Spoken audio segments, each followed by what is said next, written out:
दिल्ली नगर निगम का चुनाव है और इस चुनावों में हर तबके को लुभाने के लिए प्रयास किए जा रहे हैं हर पॉलिटिकल पार्टी की तरफ से। लेकिन पिछले दिनों जो छठ का पर्व यमुना के घाट पर बनाया गया, यमुना में जिस तरीके से सफेद झाग हुए, उसका भी मुद्दा कहीं ना कहीं इस बार निगम चुनावों में बढ़ चढ़ करके देखने को मिल रहा है। इस वक्त हम मौजूद हैं आईटीओ के यमुना घाट पर, जहां पर पूर्वांचल के जो छठ पूजा समिति है उनकी तरफ से एक यमुना चौपाल जो है वो ऑर्गेनाइज की गई है।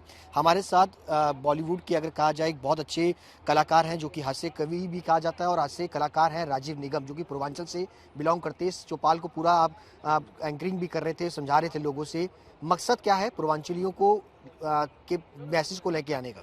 देखिए, ये जो आज का कार्यक्रम रहा छठ पूजा समिति की तरफ से आयोजित किया गया और सबको पता है कि दिल्ली में पूर्वांचल के कितने सारे लोग यहाँ पर रहते हैं, उनकी सबकी आस्था का सवाल है और वो भी चाहते हैं कि स्वच्छंद तरीके से एक आस्था के साथ में स्वच्छता सफाई के साथ दिल से और खुल करके छठ पूजा को वो लोग अपने परिवार के साथ में मनाएं। लेकिन जैसा कि देखा जा रहा है कि उनको कितनी तकलीफ़ें आ रही हैं, किस तरीके से छठ पूजा पे कहीं कहीं पर बैन लगाया जा रहा है और जो कि नदी के तट पे होता है, नदी का हाल आप देख रहे हैं। तो ये बहुत सारी समस्याएं जिनको मैंने देखा, महसूस किया और छठ पूजा समिति के लोगों से मेरी बात हुई तो मुझे लगा कि एक बहुत बड़ा एक मुद्दा है। और जैसा कि आपने देखा कि मैं हमेशा मुद्दों पे बात करता हूँ, जो मुद्दे हैं हमें। ट्विटर पे बहुत एक्टिव रहते हैं और यमुना की इस स्थिति को लेकर के कौन जिम्मेदार मानते हैं, किसको? तो देखिए, यमुना तो आपको दिख रही है कि क्या हालत है। जो सामने से दिख रहा है वो किसी से छिपा नहीं है और जिम्मेदार कौन है ये भी किसी से नहीं छिपा है। भाई, जिम्मेदार कौन होता है? जो शासन में है, सत्ता में है, जिनकी जिम्मेदारी बनती है, जिन्होंने वादा किया था, जिन्होंने वचन दिया था, जिम्मेदारी उन्हीं की है। उन्होंने अपनी जिम्मेदारी नहीं निभाई, जिससे प्रभावित हो रहे हैं ये तमाम पूर्वांचल के लोग। जो छठ पूजा के लिए जब आते हैं तो उनको दिल में तकलीफ होती है, दुख होता है, दर्द होता है। तो जो एक भावना लेकर के दिल्ली को ये लोगों ने आकर के कितना कुछ दिया है, अपनी मेहनत, मशक्कत, खून पसीना सब लोग देते हैं यहाँ पर। तो क्या इतना भी हक नहीं है कि अपनी आस्था को, अपनी पूजा को, अपने जो ये पर्व है इसको थोड़ा इत्मीनान से मना पाएँ, एक थोड़ी व्यवस्था के साथ मना पाएँ? तो ये बहुत सारे लोगों से मेरी बात हुई और मैंने जो देखा मुझे भी दर्द महसूस हुआ, तो इन लोगों ने मुझे आमंत्रित किया और मैं आया। चलिए, पूर्वांचल एक बड़ा हमारे साथ एक अरविंद केजरीवाल का भी एक चेहरा लेकर के एक शख्स खड़े, इनसे भी बातचीत करेंगे। लेकिन दिल्ली कांग्रेस चीफ जो कि यहाँ पर मुख्य अतिथि के तौर पर थे, छठ का पर्व एक बड़ा मुद्दा रहेगा, पूर्वांचलियों के वोट बैंक है दिल्ली में, बीजेपी लुभाने पे लगी हुई है। उनका कहा है कि इस बार तमाम जो दिल्ली के पार्क हैं, 1000 से ज्यादा पार्कों के अंदर छठ का घाट जो है वो टेम्परेरी घाट जो है वो बनाया जाएगा, परमानेंट कर दिया जाएगा। देखिए, मैं कहना चाहता हूँ पूरी तरह से धोखा दिया गया है। केवल ये मेरे छठ घाट का इशू नहीं है, पूर्वांचल भाइयों के साथ धोखा है। क्योंकि बार बार एक सवाल आता है, सवाल इस बात का, जब मैं शीला जी का नाम लेता हूँ तो स्वाभाविक है उनके काम सामने नजर आते हैं और ये काम यही है कि इस छठ को लेकर के किसने और इन प्रवासी भाइयों के लिए जो मांगे जो जिसने सुनी वो व्यक्तित्व शीला जी था। याद होगा, शीला जी ने ही 2008 में इस तरह की समिति का गठन किया, छठ घाट बनने शुरू हुए और एक समिति के माध्यम से दिल्ली के अंदर सैकड़ों घाट डेवलप किए गए। याद होगा, इस पूर्वांचल भाइयों की इन भावनाओं को ध्यान में रखते हुए दिल्ली के अंदर छठ के अवसर पर स्वैच्छिक जो है छुट्टी भी घोषित की गई। वैसे ही केंद्र में 2011 में कांग्रेस की सरकार थी, तब भी इस तरह की छुट्टी घोषित की गई, अवकाश घोषित किया गया और एक मैथिली समिति जो बनाई गई वो भी शीला जी की देन है। तो सवाल ये उठता है कि जहां एक तरफ कांग्रेस और शीला जी इस प्रवासी भाइयों का, पूर्वांचल भाइयों को ध्यान रख करके उनके लिए सुविधाएं मुहैया करा रही थी, वहीं पर अरविंद आकर के जो बड़ी बड़ी बातें करते थे एक अंकुश लगा देते हैं। पिछले 3 साल से मैंने देखा है किस तरह से अरविंद को जगाना पड़ता है। छठ मनाने के लिए इजाजत मांगनी पड़ती है, एक भीख की तरह कि इजाजत दे दो, व्रतधारी भाई इनके घर जाते हैं, हमें छठ मनाने का इजाजत दे दो, लेकिन कोरोना की आड़ में अपनी कमियों को छुपाते रहे।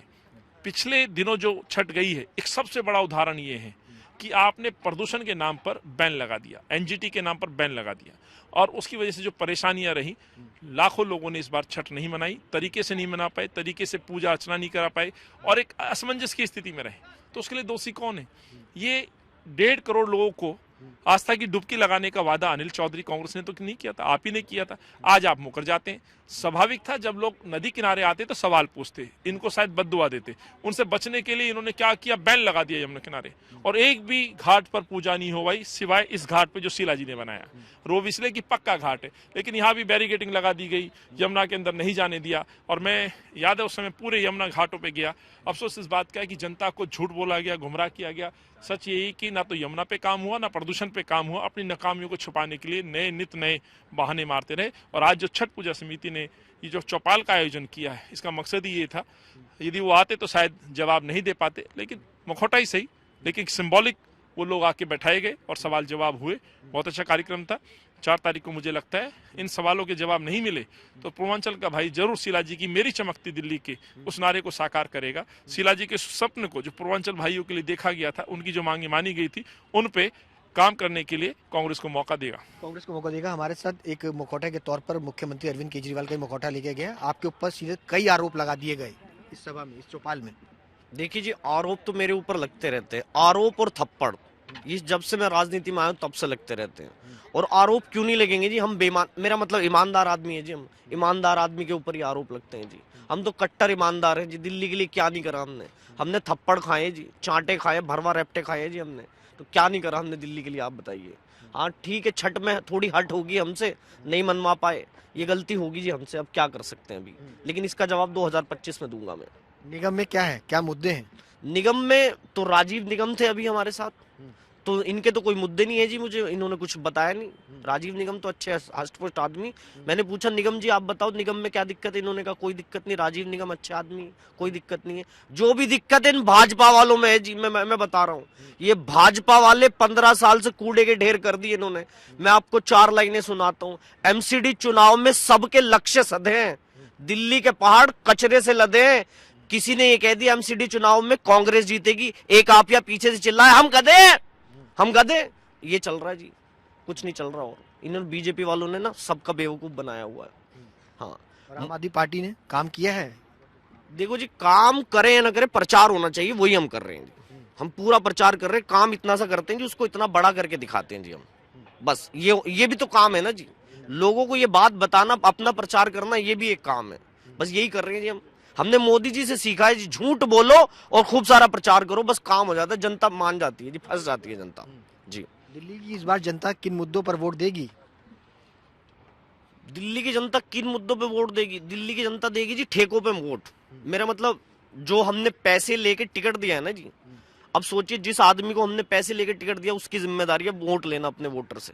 हमने ठेके खुलवाए जी, बच्चे अंग्रेजी नहीं बोल पा रहे थे, लेकिन जिस दिन से मोहल्ले मोहल्ले में ठेके खुले ना, उनके पापा शाम को पीते, घर में अंग्रेजी का माहौल है जी पूरा। बच्चे माँ बाप गणित में भी डांट रहे हैं बच्चों, गणित में बातें हो रही हैं, कहते 3-5 मत कर, 36 का आंकड़ा करेगा 9-2-11 कर दूंगा। पढ़ाई सुधरी है जी दिल्ली की जब से ठेके खुलवाए हमने। लोग हम पे आरोप लगा देते जी, हम कट्टर ईमानदार हैं, एकदम ईमानदार।